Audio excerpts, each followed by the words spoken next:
Vous êtes sous le bâtiment de la CUMA d'Orry-Pla-Répara, qui a été construit en 2012.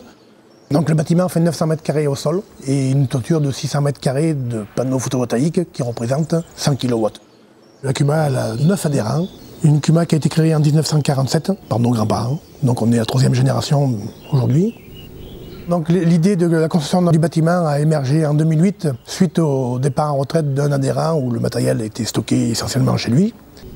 Donc après, l'idée du panneau photovoltaïque est venue suite à des entretiens avec EDF ou des porteurs de projets privés qui étaient prêts à nous financer un bâtiment avec des panneaux photovoltaïques que la CUMA aurait récupéré 20 ans après.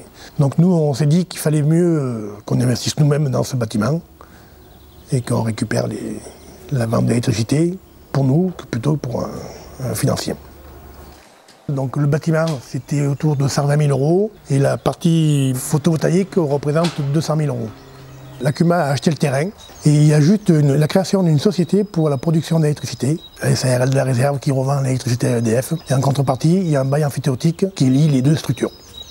J'aurais préféré que la CUMA puisse être associée à cette société qui gère l'électricité pour des raisons de durabilité humaine dans le temps. Un conseil pour les futures constructions de bâtiments, c'est de s'entourer de juristes suffisamment compétents pour ce genre de dossier. L'intérêt d'avoir le bâtiment en CUMA, c'est qu'aujourd'hui la CUMA est bien identifiée par rapport aux voisins, que ce soit privés ou agriculteurs. Le deuxième intérêt, c'est que le matériel est au même endroit. Il suffit juste de réserver et pof, on vient chercher le tracteur et la charrue par exemple.